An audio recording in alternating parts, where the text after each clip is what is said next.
ஓம் சாய்ராம். ஓம் சுவாமியே சரணமையப்பா.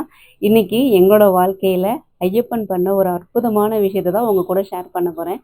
என் ஹஸ்பண்ட் எப்பயுமே ஒரு விஷயம் சொல்லிகிட்டே இருப்பாங்க. இந்த கார்த்திகை மார்கழி மாதம் அப்படின்னு வந்துச்சுனாவே ஐயப்பன் கோயிலுக்கு மாலை போட்டு 48 நாள் விரதம் இருந்து பெரிய பாதையில் போய் அந்த 18 படி ஏறி ஐயப்பனை பார்த்து தரிசனம் பண்ணுறதே நமக்கு கிடைச்ச ஒரு மிகப்பெரிய பாக்கியம் அப்படின்னு சொல்லிகிட்டே இருப்பாங்க.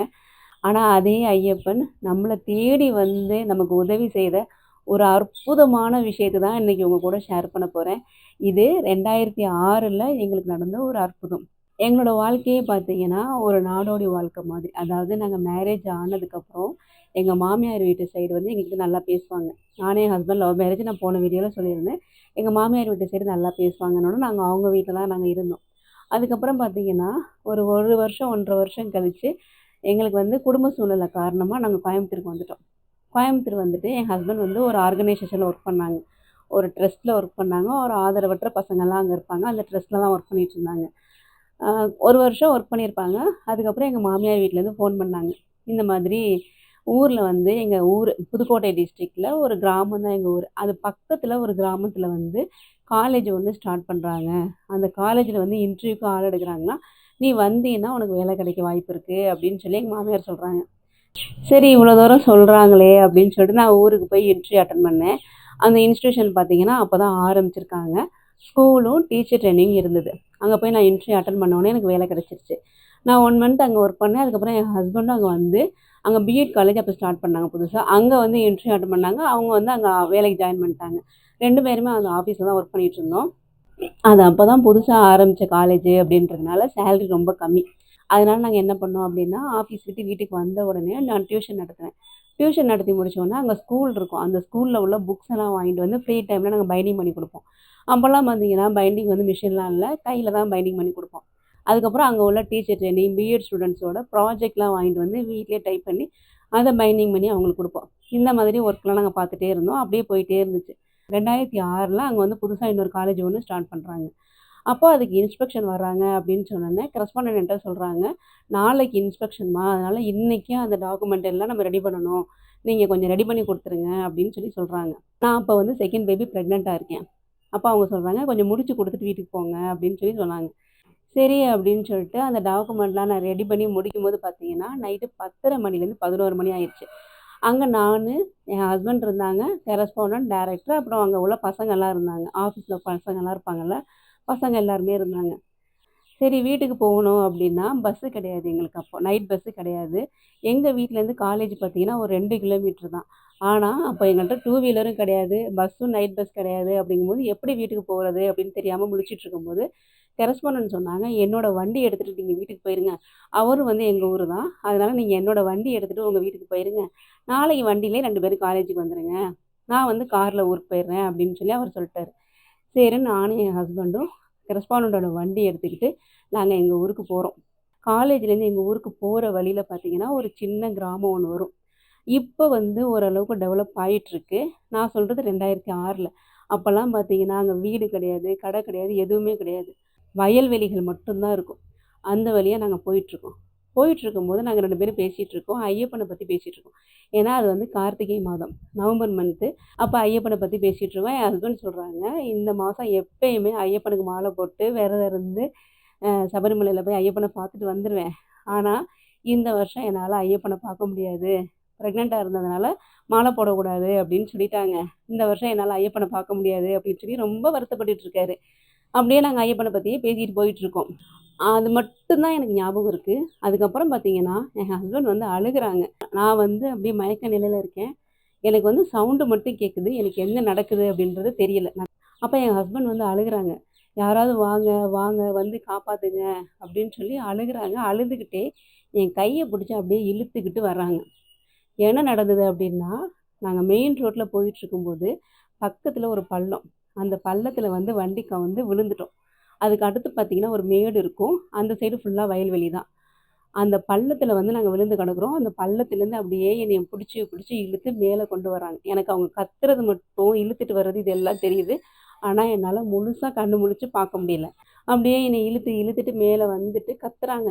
யாராவது வாங்க வந்து உதவி பண்ணுங்க உதவி பண்ணுங்க அப்படின்னு சொல்லி ரொம்ப அழுகுறாங்க. ஐயப்பா ஐயப்பா ஐயப்பா அப்படின்னு சொல்லிட்டு அழுகுறாங்க. அழுதுகிட்டே ஐயப்பனை கூப்பிட்டுக்கிட்டே அழுதுகிட்டே இருக்காங்க. அப்போ தான் எங்களோட வாழ்க்கையில் ஒரு மிகப்பெரிய ஒரு அற்புதம் நடந்துச்சு. அந்த நேரத்தில் அந்த இடத்துல ஒரு மேடு இருந்துச்சுன்னு சொன்னேன் இல்லையா, நாங்கள் விழுந்த பள்ளத்துக்கு அங்கிட்டு ஒரு மேடு இருந்துச்சு. அந்த மேட்டில் ஒரு பையன் வந்து நிற்கிறாங்க. சின்ன பையன் சின்ன பையன் வந்து நிற்கிறாங்க. அப்போ என் ஹஸ்பண்ட் சொல்கிறாங்க, தம்பி இந்த மாதிரி நாங்கள் வண்டியில் வரப்போ வண்டியிலேருந்து கீழே விழுந்துட்டோம். என் ஒய்ஃப் வந்து ப்ரெக்னெண்ட்டாக இருக்காங்க, மயக்கம் போட்டாங்க. ஒரு சோடா இருந்தால் வாங்கிட்டு வந்து கொடுக்குறீங்களா அப்படின்னு சொல்லி என் ஹஸ்பண்ட் கேட்குறாங்க. அந்த பையனும் உடனே எங்கேயோ போயிட்டு சோடா வாங்கிட்டு வந்து கொடுக்குறாங்க. என் ஹஸ்பண்ட் வந்து அந்த சோடாவை எடுத்து என் மூஞ்சியில் அடிக்கிறாங்க. அடித்த உடனே நான் முழிச்சிட்டேன். அதுக்கப்புறம் நாங்கள் 2 பேருமே அழுகுறோம். அழுதுட்டு நான் சொல்கிறேன், சரி வீட்டுக்கு ஃபோன் பண்ணி நம்ம சொல்லிடுவோம் அப்படின்னு நாங்கள் சொல்கிறோம். சரின்னு எங்கள் வீட்டுக்கு ஃபோன் பண்ணி, இந்த மாதிரி இந்த இடத்துல நாங்கள் விழுந்துட்டோம் வாங்க அப்படின்னு சொல்லியாச்சு. அப்புறம் இந்த சைடு காலேஜுக்கு ஃபோன் பண்ணி, இந்த மாதிரி இந்த இடத்துல நாங்கள் விழுந்துட்டோம் அப்படின்னு சொல்லி அவங்களுக்கும் இன்ஃபார்ம் பண்ணுறோம். அப்போ எங்கள் மாமியார் வீட்டு சைடுலேருந்து ஆட்டோ எடுத்துகிட்டு அவங்க வந்துட்டாங்க அந்த ஸ்பாட்டுக்கு. இந்த சைட்லேருந்து கரஸ்பாண்டன்ட்டு, அப்புறம் ஆஃபீஸில் வேலை பார்க்குற அந்த பசங்க எல்லாருமே ஸ்கூல் வேன் எடுத்துகிட்டு வந்துட்டாங்க. இப்போ 2 பேருமே அந்த இடத்துக்கு வந்துட்டாங்க. என்னைய வந்து ஆட்டோவில் ஏற்றும்போது தான் என் ஹஸ்பண்ட் சொல்கிறாங்க, அப்பா எனக்கு கால் இருக்க உணர்வே தெரியலை, எனக்கு கால் இருக்கானே தெரியலை, எந்த உணர்வுமே என் காலில் இல்லை அப்படின்னு சொல்லி என் ஹஸ்பண்ட் சொல்கிறாங்க. ரொம்பவே ஷாக் ஆகிடுச்சு. என்ன சொல்கிறாரு இவர் அப்படின்னு ஒன்றுமே புரியல. அப்போ என்ன ஆச்சுன்னா, இந்த முட்டி வந்து ஜாயிண்ட் ஆகிருக்குல்ல காலில், அது வந்து கலண்டுருச்சு. கலண்டு எந்தவித உணர்வுமே அவருக்கு இல்லை. அப்போ கரஸ்பாண்டன்ட் சொல்கிறாங்க, சரி நாங்கள் பக்கத்தில் கூட்டிகிட்டு போயிட்டு பக்கத்து ஊருக்கு கூட்டிகிட்டு போயிட்டு அவரை கட்டு கட்டி கூட்டிகிட்டு வரோம், நீங்கள் வந்து இவங்கள கூட்டிகிட்டு போயிட்டு ஹாஸ்பிட்டலில் உடனே காமிங்க அப்படின்னு சொல்லிட்டு ஹஸ்பண்டை வந்து வேனில் கூட்டிகிட்டு போயிட்டாங்க. என்னை வந்து எங்கள் ஊர் ஹாஸ்பிட்டலுக்கு கூட்டிகிட்டு வந்துட்டாங்க. அவங்க கூட்டிகிட்டு வந்தோடனே என்னை ஃபுல்லாக செக் பண்ணுறாங்க. செக் பண்ணிட்டு சொல்கிறாங்க, குழந்தைக்கு எதுவுமே இல்லை, குழந்தை நல்லா ஆரோக்கியமாக இருக்குது. அப்போ நான் 6 மந்த்ஸ் ப்ரெக்னெண்ட்டாக இருந்தேன். குழந்தை நல்லா இருக்குது அப்படின்னு சொல்லிட்டாங்க. அங்கங்கே காயமாக இருந்ததுக்கு மட்டும் மருந்து போட்டு அமுச்சு விட்டாங்க. அதுக்கப்புறம் என் ஹஸ்பண்ட் வந்து பக்கத்து ஊரில் கூட்டிகிட்டு போய் கட்டு போட்டு வீட்டுக்கு தூக்கிட்டு வர்றாங்க. வீட்டில் தூக்கிட்டு வந்து படுக்க வச்சுட்டு ஒரு 3 மாதம் ஆகும். வீட்டில் வந்து அவங்க கட்டு போட்டு விட்ருவாங்க அப்படின்னு சொன்னாங்க. அதெல்லாம் கிராமம் அப்படின்றதுனால வீட்டுக்கே வருவாங்க. வீட்டுக்கே வந்து கட்டு கட்டி விட்ருவாங்க. வீட்டுக்கு வந்து கட்டு போட்டு விடுவாங்க. ஒரு 3 மாதத்துக்கு அப்புறம் ஓரளவுக்கு நார்மலாகிரும் அப்படின்னு சொல்லிட்டாங்க. என் ஹஸ்பண்ட் படுத்திருக்காங்க. நான் எனக்கு அப்படியே அழுக தாங்கவே முடியல. ஏன் இப்படி நடந்துச்சு, இப்படி ஒரு இது நடந்துருச்சு அப்படின்னு சொல்லிட்டு நான் அழுதுகிட்டே இருக்கேன். அப்போ வந்து எங்கள் வீட்டில் உள்ளவங்கலாம் பேசிகிட்டு இருக்காங்க. இவ்வளோ பெரிய பள்ளத்தில் விழுந்து இப்படி விழுந்து அடிபட்டு வந்திருக்காங்க. ஆனால் கடவுளோட ஆசீர்வாதத்தினால குழந்தைக்கு எதுவுமே ஆகலை, குழந்தை நல்லா இருக்குது அப்படின்னு சொல்லிட்டாங்க அப்படின்னு சொல்லி பேசிகிட்டு இருக்காங்க. அந்த நேரத்தில் என் பொண்ணு வர்றா என் பக்கத்தில். என் பொண்ணு வந்து என் வயிற்றுல கை வச்சு அவள் சொல்கிறா, அம்மா மணிகண்டன் தம்பிம்மா மணிகண்டன் அப்படின்னு சொல்லி என் வயிற்றுல கை வச்சு அவள் சொல்கிறா. அப்போ தான் எங்களுக்கு ஒரு விஷயம் தோணுது.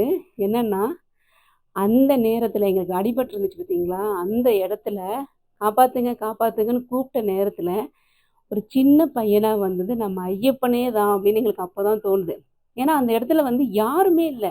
ஒரு சின்ன பையன் யாரோட சப்போர்ட்டுமே இல்லாமல் அந்த இடத்துக்கு வர்றது அப்படிங்கிறது ஒரு பெரிய விஷயம். அந்த பையன் எப்படி அந்த இடத்துக்கு வந்திருக்க முடியும்?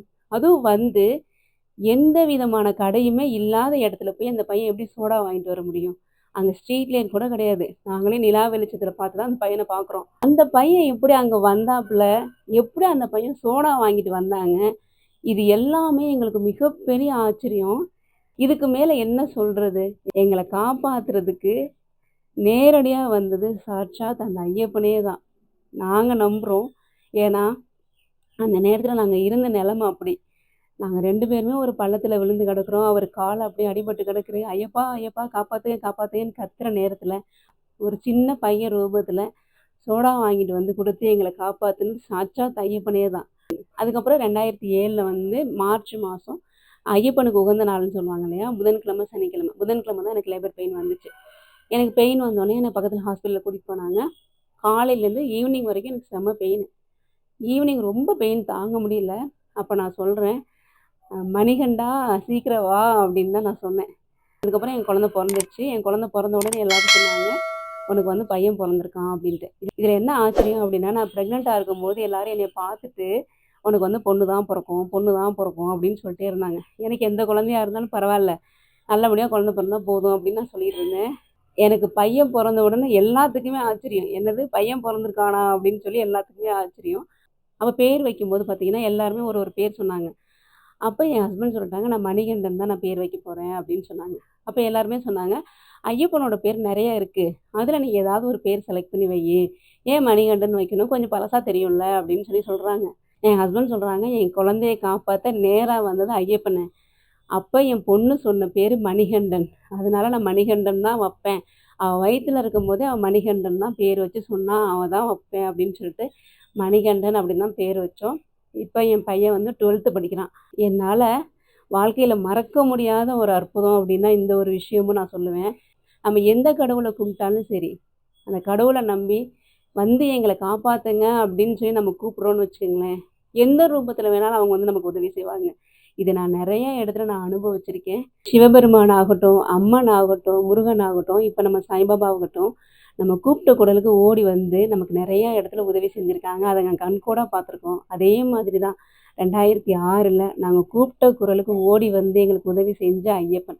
எங்களால மறக்கவே முடியாத ஒரு அற்புதம். என் பையன காப்பாத்தி குடுத்து, என்னைய காப்பாத்திட்டு, என் ஹஸ்பண்டையும் அந்த ஒரு அடியோட காப்பாத்தி குடுத்தாரு ஐயப்பன். அதுக்கு நான் எப்பயுமே நன்றியோட இருப்பேன். இந்த கார்த்திகை மார்கழி வந்தாவே எனக்கு அந்த ஒரு விஷயம் தான் ஞாபகம் வரும். ஐயப்பன் எப்படி வந்து நமக்கு உதவி செஞ்சாருல்ல, நேர்ல வந்தாருல்ல, எப்படியாவது ஐயப்பன பாத்துற மாட்டோமா அப்படின்னு சொல்லி எவ்வளோ பேர் ஏங்கி கிடக்கும்போது, கூப்பிட்ட குரலுக்கு ஓடி வந்து நமக்கு உதவி செஞ்சாருல்ல ஐயப்பன் அப்படின்னு சொல்லி இப்போ வரைக்கும் நாங்க அத நெனைப்போம். ஒண்ணே ஒண்ணு தான் நான் உங்களுக்கு சொல்லணும்னு ஆசைப்படுறேன். நீங்க எந்த கடவுள கும்பிட்டாலும் சரி, நம்பிக்கையோட, பக்தியோட கும்பிடுங்க. உங்க கூட அவங்க எப்பயுமே இருப்பத நீங்க உணர்வீங்க. இந்த மாதிரி இன்னும் பல பல அற்புதங்கள் நம்ம பார்க்கலாம். அதுக்கு நீங்க எல்லாரும் இணைஞ்சிருங்க. நல்லதே நடக்கும். ஓம் சுவாமியே சரணம் ஐயப்பா.